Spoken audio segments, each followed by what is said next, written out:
Sky Howdy, and welcome back to another episode of World Bigfoot Radio.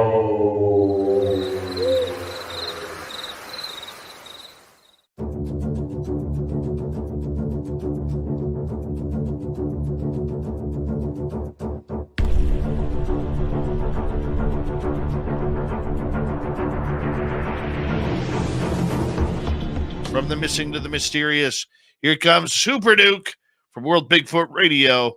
Happy New Year to you, Super Duke. Good to have you back on for 2024, my man. How's it going? Dave, I feel like I haven't seen you in a year or something. How you been? Yes. Well, it's been a year long, so I gotta, I've changed a little bit. The beard got longer, the hair got a little bit frizzier, but that's about it, man. Yeah, I noticed the beard is actually coming in really good. That's looking great, man. You haven't got too much more work to do on that. Santa's going to be running for cover going, oh, Dave's got my butt beat. I'd like to, gain another inch or two on the beard before it comes off. We'll see how it goes. But winter is allegedly arriving finally later this week. Yeah, I heard that rumor. We've got this weird thing going on here for the last 2 days where we have frigid fog. And I mean like thick London fog. You can see half a block. But yet it's like 17 degrees. So it's turning into hoarfrost on everything. Yeah. Well, right now, we are in the next 7 days. We're scheduled for flurries tomorrow, flurries the next day, flurries throughout the weekend, and then flurries into next week. 14-day. What's the 14-day have? Well, view the full 14 days. Yeah, that's snow right till mid next week. So finally, same thing. We don't have any snow on the ground down here unless you go up above 5,000 feet. We don't even that.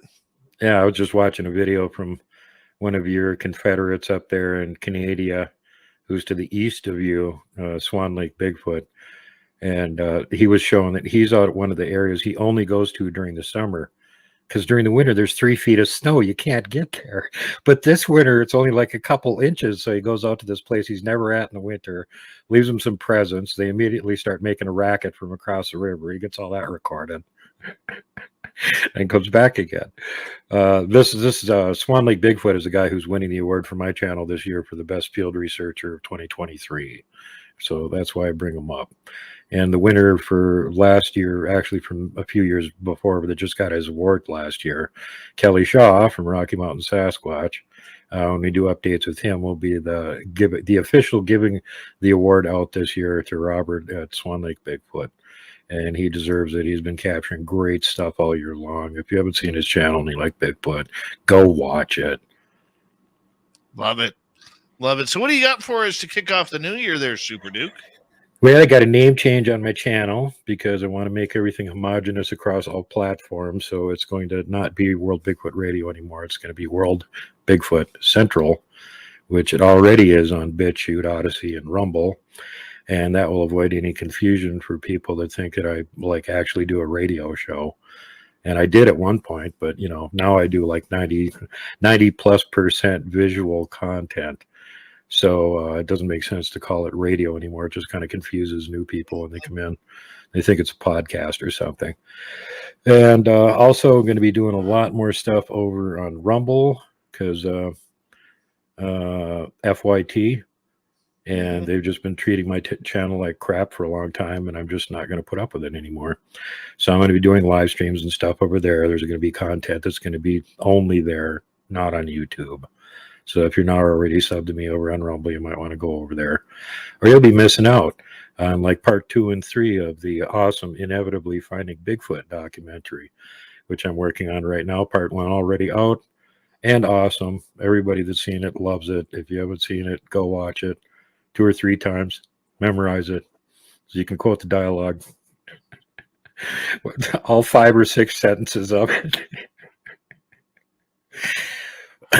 So anyway, yeah, what do we got? What do we got? We got Sasquatch. I hope so. From the book Sasquatch True Life Encounters with Legendary Ape Men by Rupert Matthews.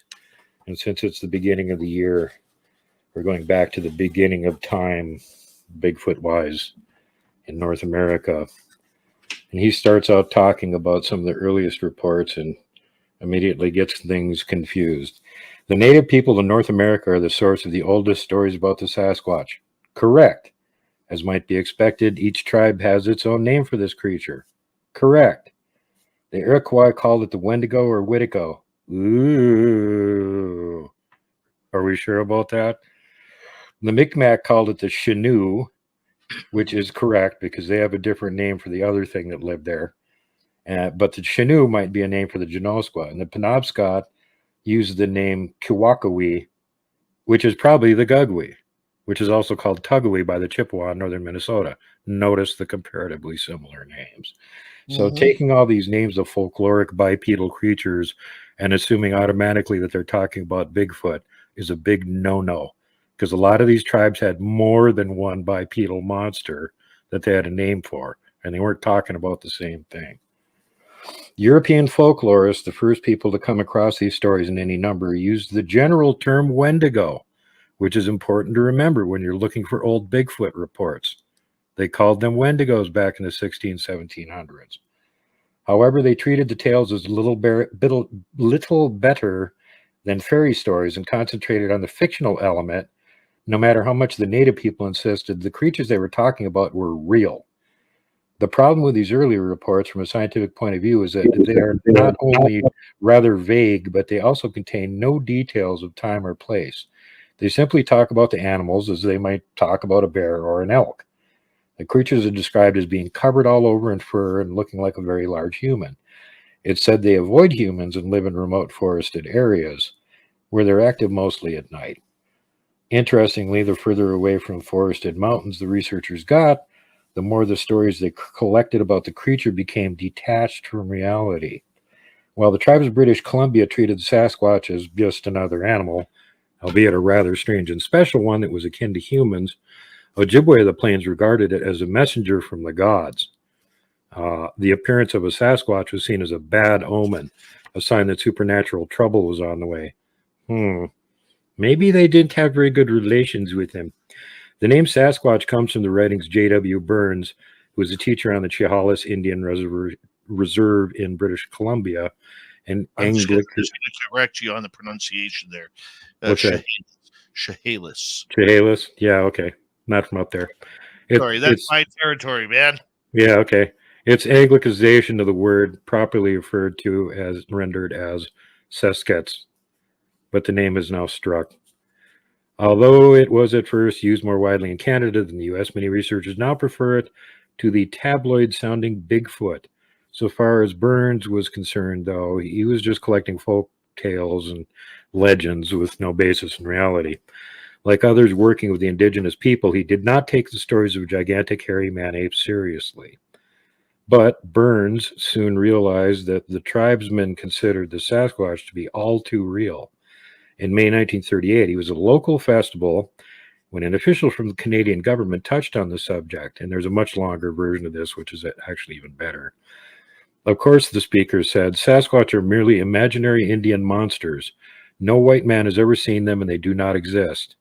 The speaker then found himself pushed out of the way by Chief Flying Eagle of the Halcomelon. The white speaker is wrong, declared Flying Eagle. Some men have seen Sasquatch. Many Indians have seen them. Sasquatch are still all around here. I have spoken. He left out the part about the 3,000 indignant natives standing up and starting to act really angry when Chief Flying Eagle jumped in the way and saved his dumb ass. Chief Flying Eagle, however, was right. White men have been reporting sightings of the hairy ape men of the woods for some years. As far back as 1793, the Boston Gazette was reported on a big, hairy, and unidentified creature called Sike Kudle, a term that seems to be Anglicization of the Cherokee word, translates as hairy man thing, and usually English it's called Chicky Cuddly. Details of what the creature looked like or what it did are, however, lacking. There's experts on this down in the south that will tell you that's the same thing as what's called a champe, and they're not Bigfoot. The oldest known contemporary accounts of a Sasquatch sighting come from the 22 September 1818 edition of the Watchman newspaper in New York State. This report states a few days earlier, near Ellisburg, a gentleman of unquestionable veracity saw an animal resembling the wild man of the woods. This would seem to indicate that the supposed wild man of the woods was already a well-known figure of legend or rumor. The creature was described as being like a large man but covered in hair. It walked out of the trees and onto a road a few yards from the witness. Seeing the human, the creature turned and ran off, leaning forwards as it did so. It left footprints behind it that were very human-like but very wide at the toes. In 1851, two hunters in Greene County, Arkansas, watched a Sasquatch apparently in the act of trying to catch a calf from a herd of domestic cattle. They described the creature as being an animal bearing the unmistakable likeness of humanity. It was of gigantic stature, the body being covered with hair, and the head with long locks that fairly enveloped the neck and shoulders. As soon as the creature realized that humans were in the vicinity, it stopped chasing the cattle and instead stared at the humans. It then turned and ran off at high speed, leaving behind human-like footprints that were about 13 inches long. The newspaper that reported the incident speculated the creature was a human survivor of an earthquake that had taken place in 1811. It was thought he had taken to an animal-like existence in order to survive, and so had acquired animal-like hair and an appearance to go with it. This, believe it or not, was a common theory in the 19th century. Talk about pixie dust science. Right. In the 1860s, newspapers in Michigan reported that a similar creature had been seen several times around Lake St. Clair region. A little later, in 1869, wild men were reported as having been seen in Iowa, while the Pennsylvania newspapers carried similar stories in 1874, followed by Indiana newspaper reports in 1895 and 1897. One of the most detailed and interesting of these mid-19th century reports comes from a hunter working near Antioch, California in 1869. He had found a good site on which to pitch his camp, but soon noticed that while he was out hunting during the day, something had come into the area. The ashes of his fire had been scattered around, and there were footprints that looked like those of a man, except for their immense size. Curious, the man decided to hide in a patch of brush, which gave him a good view of his camp. After 2 hours, he was rewarded when the mysterious intruder arrived. Quote, the creature was, whatever it was, stood about 5 feet high and disproportionately broad and square at the shoulders, with arms of great length. The legs were very short and the body long. The head was small compared to the rest of the creature and appeared to be set upon his shoulders without a neck. The whole was covered with dark brown and cinnamon-colored hair, quite long on some parts, on the head standing in a shock and growing down to the eyes. After looking around carefully, the creature kicked the embers of the campfire, and then it bent down and picked up a stick, which it whirled around its head, producing a circle of smoke. After the glowing end of the stick had gone out, the beast threw its head back and whistled, after which it picked up a second stick and again swung it around. After about 15 minutes, the creature was, quote, joined by another, a female unmistakably, when both turned and walked past me within 20 yards or so of where I sat and disappeared into the brush. Given the date of the encounter, the writer's reference to the second creature being unmistakably female probably means that it had breasts. So the hunter concluded by saying that he had met one other hunter who had seen the creature and about a dozen more who had seen gigantic human-like footprints.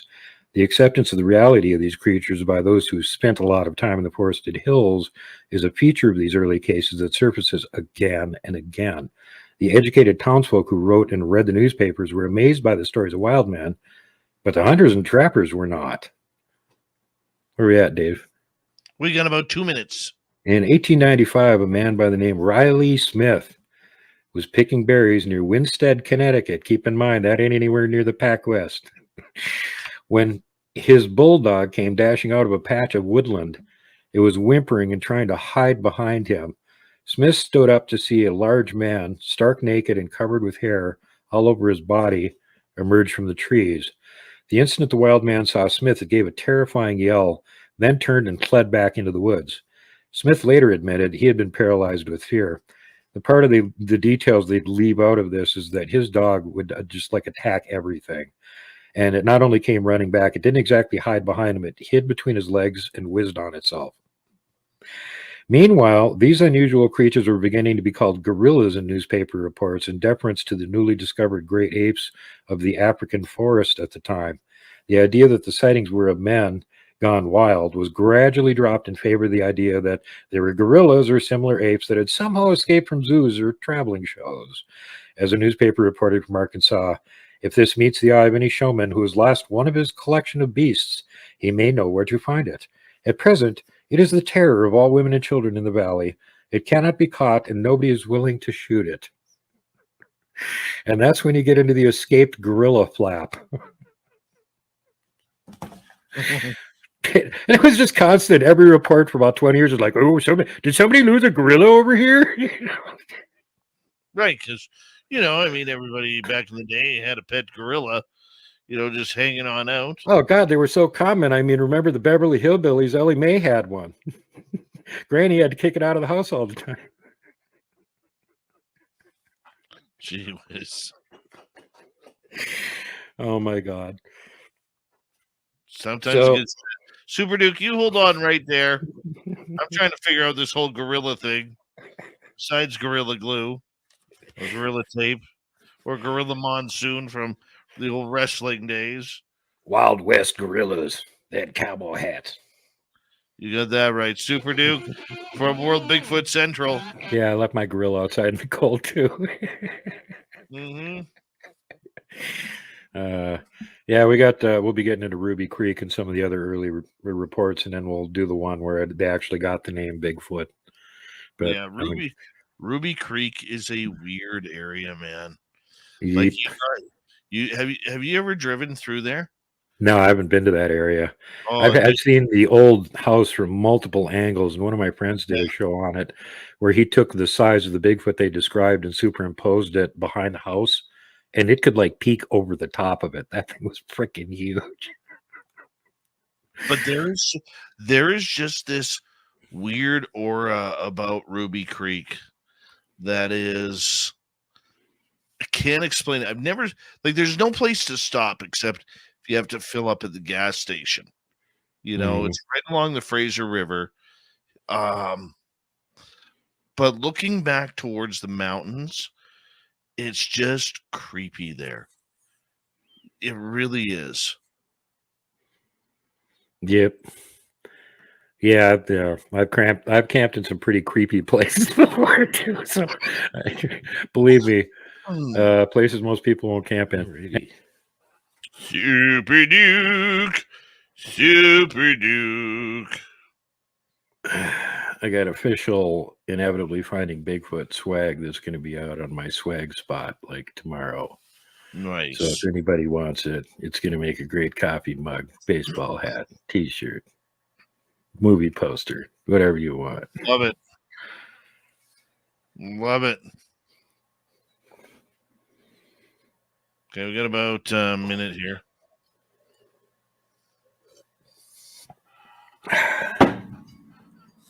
Jeez, what the hell did you slam there? Coffee. Holy cow. Don't do anything halfway. If I was going to drink beer, it'd be full of beer too. All or nothing. I don't blame you. Never attempt a vast project with a half-vast mindset. Beauty. Beauty.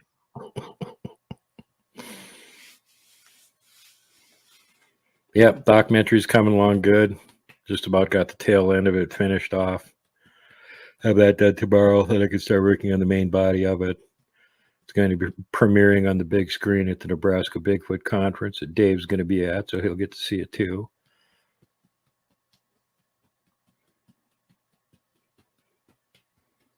All right.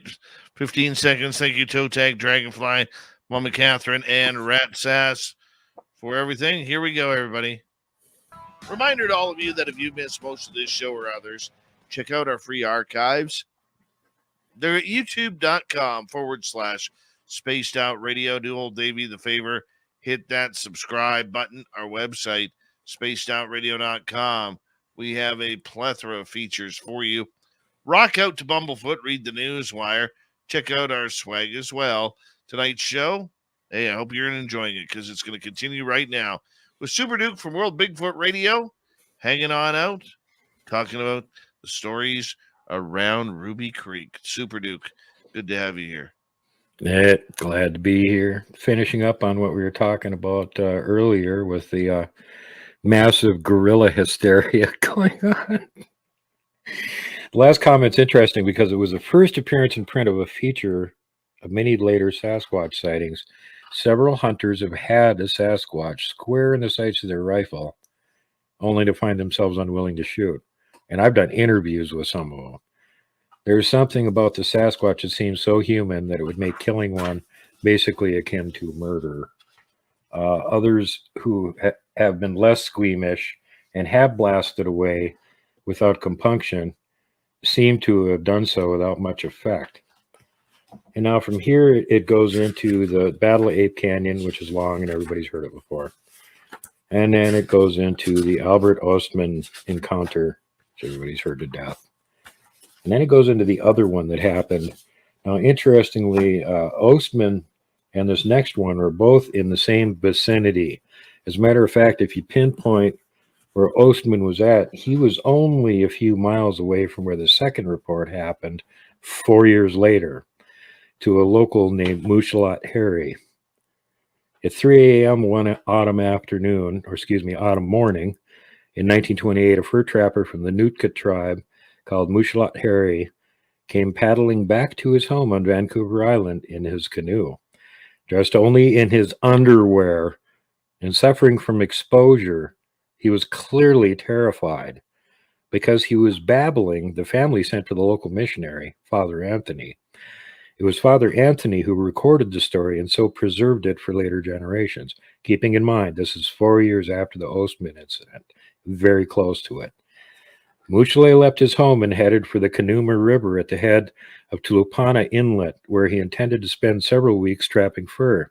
He paddled some way upriver, then cached his canoe and walked 12 miles inland to where he thought was a promising fur area. What they don't mention here that becomes important later on is that when they say he paddled some way upriver, 45 miles wasn't nearby. After pitching camp, he set his trap line and settled down to do his business, and all seemed set for a routine trip. Again, they don't mention that this guy was basically a fur trapper and spent all of his time in the woods, except coming back to town to sell his furs and get provisions. So one night, he was jerked awake by being roughly picked up. Wrapped in his blankets, but otherwise clad only in his underwear, he was thrown over the shoulder of a big, hairy, man-like creature. Muchalot had heard stories about the Sasquatch since his childhood, so unlike Ostman, he immediately guessed what was happening. He struggled, but the creature held him firmly. And I should probably mention at this point, there's enough reports of this happening, especially from the natives, that if by some horrific chance you ever find yourself being picked up by a Sasquatch and it's running off with you, don't struggle. You're not going to get away, and they might decide to clamp down harder so you don't get away, and they don't know their own strength, and they'll crush you by accident. Right. Muchalot estimated that he had been carried for about 3 miles before being dumped on the ground beside a steep hill with a rock overhang. Collecting himself, he looked about and was alarmed to see himself surrounded by about 20 Sasquatch. The bigger males were pushing the females and the young back from him as if to keep them safe. His alarm turned to terror when he saw a pile of bones lying on the ground because they showed obvious signs of having been gnawed. Muchalot was convinced now that he had been brought in as prey and would soon be killed and eaten. He backed nervously against the rock while first one, then another male Sasquatch came up to him. The Sasquatch seemed fascinated by his underwear, which they plucked at repeatedly. Muchalot guessed they thought it was some kind of a loose second skin. After a while, the males lost interest and allowed the females and the young to get closer to the terrified Muchalot. When he was When it was fully light, the majority of the adults then left, presumably to search for food, and Muchalot was left with the young and a couple of adult females. An hour or so after noon, the two females lay down to rest. So he fled. He ran downhill hoping to find a river, which he did. After running downstream for about 15 miles, as fast as his legs could carry him, he found his canoe where he had left it and leaped in and started paddling. There was no sign of pursuit, but he didn't care. He just wanted to get home. And yeah, he paddled nonstop until he got home. So this guy ran 15 miles, then paddled 45. And like at the beginning of the story, he shows up with his long underwear, freaking out and gibbering. Muchalot Harry was confined to bed by Father Anthony, and it was 3 weeks before the missionary would let him leave his home. It was during this time that Muchalot Harry told Father Anthony about his experiences. It was decided that he should keep quiet about the bizarre events, although he discussed it with his friends, and Father Anthony wrote it all down. It's interesting to note that Muchalot Harry never went back to the Canoma River to collect his rifle, equipment, and furs, nor did he ever go into the forests again. What they don't note is within about 2 weeks of him returning, all of his hair turned white. Weird. Now we get to the Ruby Creek incident. There we go. Another early incident recorded, which remains largely unknown until after 1958, when the word Bigfoot was coined, was the so-called Ruby Creek incident. Again, the witness chose to remain silent, in public for fear of ridicule. It was only when Bigfoot became widely known that the witnesses were willing to be quoted in the press. The incident took place in the summer of 1941, just outside the settlement of Ruby Creek near Agassiz in British Columbia, and involved the Chapmans, a local family living in a small shack, which we have multiple pictures of. Miss Jenny Chapman and her 3 children tended crops of vegetables and fruit around the house, while George Chapman worked on the railways. He was often away for several days on end, so he was absent during this episode. It was about 3 in the afternoon when the oldest boy, aged 9, came back to the house saying that he had seen a cow-like animal coming down the forested hill near the cabin. He seemed rather worried, so Miss Chapman went to investigate. She saw the head and shoulders of what she took to be a bear moving through the undergrowth, though it seemed to be a very large bear, and was behaving oddly. She called the 2 other children, aged 7 and 5, who came trotting in from the fields. Then the creature stepped out of the underbrush, and Mrs. Chapman saw at once that it was no bear. In fact, it looked like a gigantic man, all covered in dense hair of a brownish ochre color. Judging by a fence post that it was standing close to, she estimated the creature to be about 7.5 feet tall. Its shoulders were broad and its chest was massive, although its head was small in comparison with its huge body, and there did not seem to be a neck. The creature's arms were longer than those of a human, reaching almost to its knees. Its face and palms of its hands were bare of any hair and colored very dark brown or almost black. The creature looked about and then seemed to see Mrs. Chapman and her eldest son. It threw its head back and emitted a cry that sounded like a gurgle that became a loud whistle. After that, it began striding purposely across the field toward the house. It showed no fear of the humans and no hesitation about approaching a house. Now seriously alarmed, Mrs. Chapman sent her elder boy into the house to grab a blanket.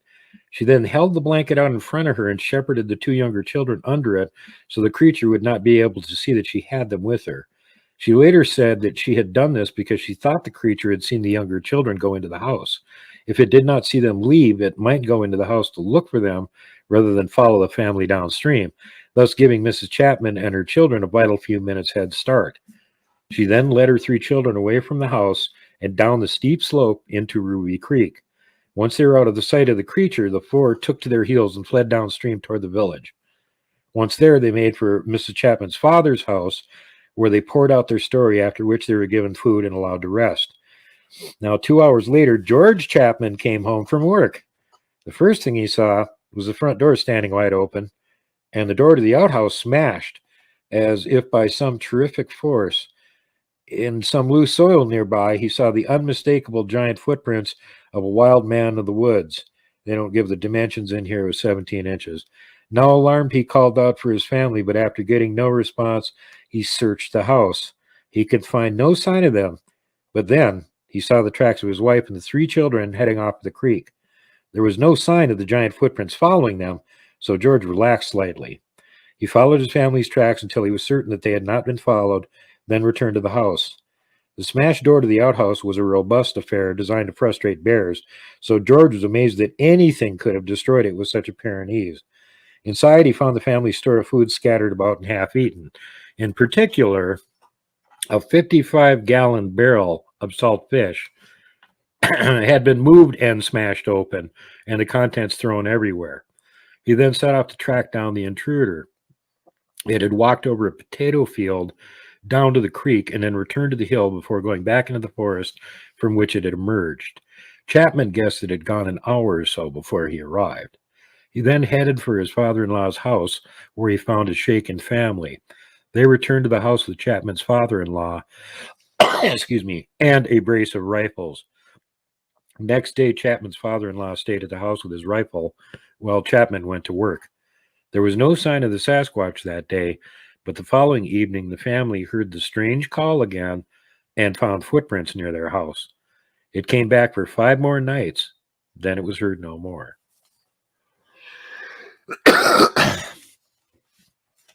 Spooky encounter. Totally. Yeah, and yet you know what a 55-gallon drum of salt fish weighs? Yeah. You know, pick that up and smash it open? Sure. Oh my God. You got that right. Yeah, well, like you said, even I couldn't handle one of those. oh hell no. It'd take 2 more people that's stronger than us and us in order to move that. You know, and then like he said, it smashed open the door on the thing that was made grizzly proof. And if you see what grizzlies can do, they're like a friggin' bulldozer by themselves, and that didn't stop this, whatever it was. So meanwhile, the less spectacular sightings continued unabated. In 1936, a couple from the Aleut tribe came back from working the farm to their home near Lake Iliamna in Alaska to find their 8-year-old daughter in a state of some alarm. The girl was accustomed to being left at home and knew all about bears and other local wildlife. She said that while she had been playing on the kitchen floor, she heard movement outside. Peering out, she had seen 3 very tall, hairy men walking around the barn. The creatures walked upright, just like humans, and were covered in reddish-brown hair. Now, 2 of them headed for the garbage dump and began rooting about as if looking for food, while the third headed for the open door of the cabin. The creatures, the girl said, seemed to be communicating by using soft whistling noises. Cowering back as the creatures approached, the girl began to be scared. The giant figure reached the doorway, put its hand on the door lintel, and bent down to peer inside. The door is about 5.5 feet tall, so the girl later estimated that the creature must have been about 7 feet tall. As the creature looked in, a powerful stank invaded the room, an offensive smell like animal musk. Then a loud whistling call came from outside, at which the creature stepped back from the door, stood upright, and looked around. It then whistled in answer before turning and walking off. A few minutes later, the girl's parents arrived. Presumably, it had been their approach that had caused the creatures to leave. Now, in 1937, Jane Patterson set out to pick rhubarb in the run wild garden of an abandoned shack near her home in Bridesville, British Columbia. Hey, Dave, that's where you live, British Columbia. That's where I live. You knew you couldn't get away without a cryptid report mentioning your home area. Of course not. I love it. She looked around a bush to find a large hairy animal sitting on the ground about 15 feet away from her. It was busily engaged in picking rhubarb. The creature stood up, revealing itself to be a hair-covered human-like creature of massive bulk that stood about 6 feet tall. "Oh, hello," said Miss Patterson in surprise. The creature blinked at her. She backed off slowly and quietly while the creature watched her. Then, as soon as she was out of sight of it, she fled. In 1939, a prospector named Burns Yeomans was near Harrison Lake, British Columbia. Man, there's a lot of people named Burns up there. What the hell's up with that, Dave? Boo Earns. Boo Earns. Burns. Mr. Burns. Smithers, go catch the Sasquatch. When he saw a group of 5 creatures in a clearing about 1,000 yards away, he described the beasts as being big and hairy like bears, but shaped more like massive humans. Two of the creatures were wrestling with each other while the other watched. Intrigued, Yeoman sat down to watch. I would too. The wrestling continued for about half an hour until one of the wrestlers appeared to give up, at which point the creatures walked off into the woods. 2 years later, Clayton Mack and the Bella Coola tribe of British Columbia was in a boat heading up the coast toward Quatna to do some fishing. He said that he thought what he thought was a bear. He saw what he thought was a bear standing on its hind legs on the beach. There was something a bit odd about the bear, so Mack turned his boat towards it. When he was about 400 yards offshore, the creature turned to look at him. It was then that Mack realized that whatever the creature was, it was no bear. So he studied it more closely. He said it was about 8 feet tall and had broad shoulders and a smallish head and no obvious neck. The creature then turned and strode off on 2 legs toward the trees that came down very close to the water's edge. As it reached the tree line, the creature turned again, twisting its head around to gaze briefly at Mack. Then it entered the trees and vanished from sight. Next up, the more famous William Rowe's account. You know all about the William Rowe account, right, Dave? No, fill me in. Okay, well, let me tell you about it. The sighting by William Rowe way back in 1955, during the era of the Big Bopper and all that, remains a classic for many reasons. Not only was Rowe an unimpeachable witness who was widely known to be trustworthy and reliable, but his report included a wealth of detail that is rarely found. Most people who encounter a Sasquatch are so surprised by the sudden confrontation that they fail to note details, but not so with Rowe. At the time of his encounter with the Sasquatch, Rowe was a middle-aged man living in Alberta, Canada. Hey, Canada, that's where you live, Dave. Really? It's true. It's true. He had been born in the backwoods of Michigan and had been familiar with North American wildlife from birth. After he married, he spent some years in Canada working as a trapper and hunter, and it was this that brought him to the area around Tête Jean Cachet, Alberta, probably mispronounced that, in October 1955. After a year earlier, he had shot a magnificent black bear on nearby Mica Mountain, but this particular trip was more of a reconnaissance. He carried his hunting rifle with him, but he was not really looking for a kill. Rowe was alone and on foot, and as he approached an old abandoned mine that he knew about, by his own account, he had decided to have a poke around the workings just to pass the time of day. It was about 3 p.m. He was just stepping out into the clearing when he saw what he at first took to be a grizzly bear amongst the bushes on the far side, and this guy's alone, remember. With the practiced ease of a hunter, Rose silently stepped back into cover and squatted down to watch. Very wise. At first, he could see only the top of the creature's head, then a furry shoulder as it moved about in the bushes. When the creature emerged into the clearing and stood up, it was immediately obvious it was not a bear. Rowe at first took it to be a huge man in a fur coat. Then he thought that perhaps it was an actor dressed up as a gorilla for a movie, though he had not heard of any movie company at work in the area. But as the creature ambled gently across the clearing towards him, Rowe dismissed this idea because it was bigger than any man he had ever seen, and it moved in a peculiar way. The creature got to within 20 feet of Rowe before it stopped. It then squatted down on its haunches and began to eat leaves off a nearby bush. After a minute or two, the beast seemed to suddenly catch Rowe's scent. It looked around, then fixed its eyes on his before shuffling back 4 steps and then standing up. It walked off rapidly, glancing back over its shoulder at the bush where Rowe sat hidden. He raised his rifle to shoot what he now realized would be a very valuable specimen, but as the creature looked back at him, he saw a spark of humanity in its eyes.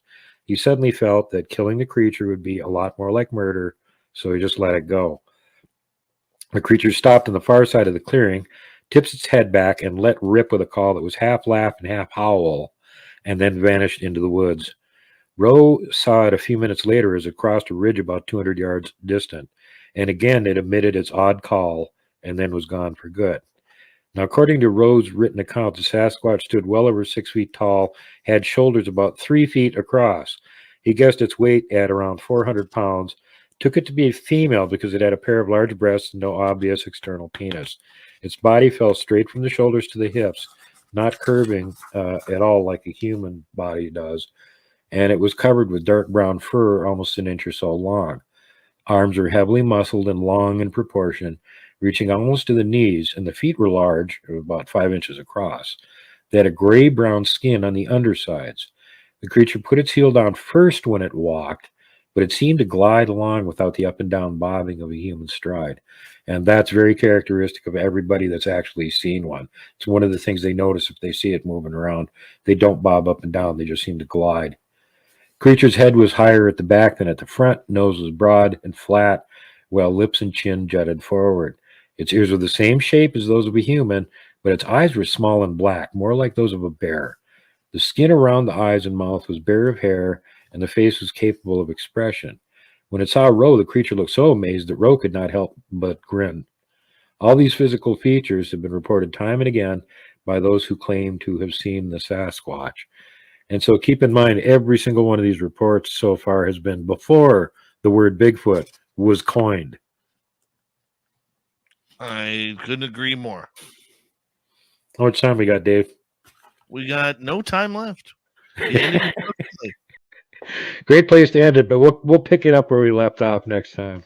We will talk to you next week. Super Duke from World Bigfoot Central. Thank you for a great cryptid report.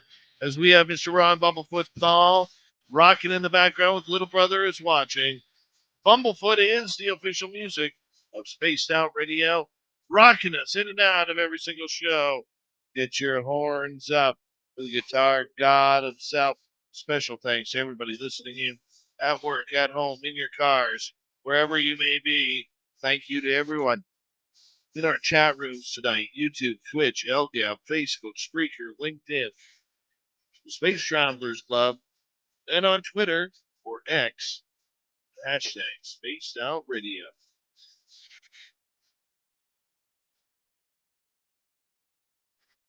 Remember, this show is copyright by Spaced Out Radio and SOR Media Ventures Limited.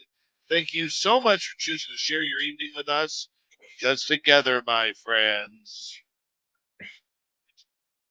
we own the night. Mr. Bumblefoot, we need a favor. We need you to take us home.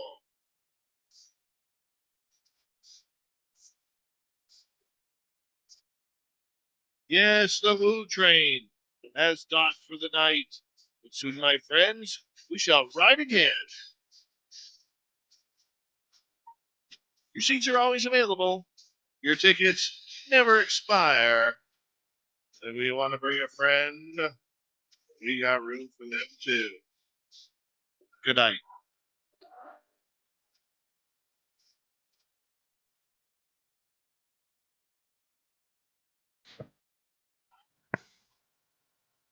There we go, Super.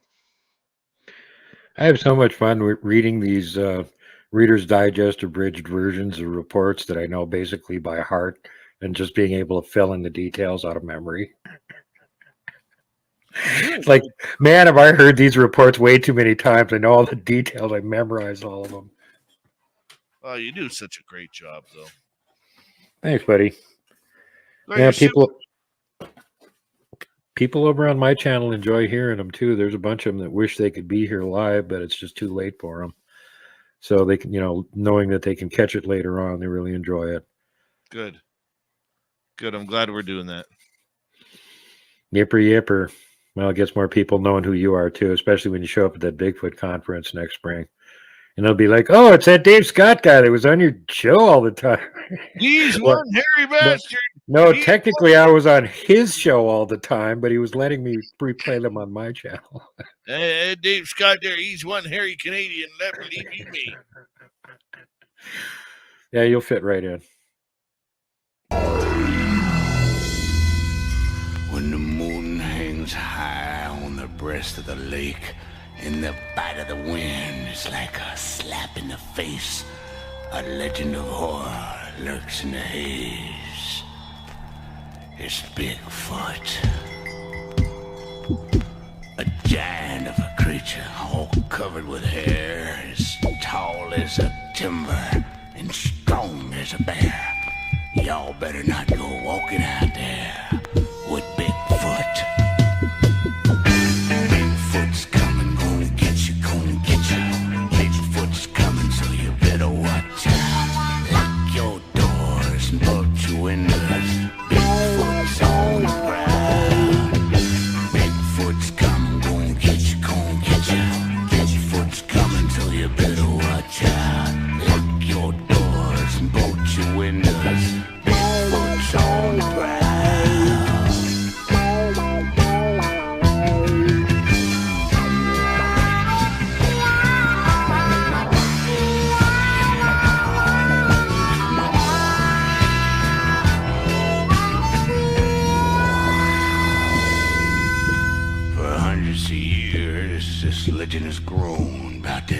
big hairy man that walks all alone. A mountain monster 10 feet tall called Bigfoot.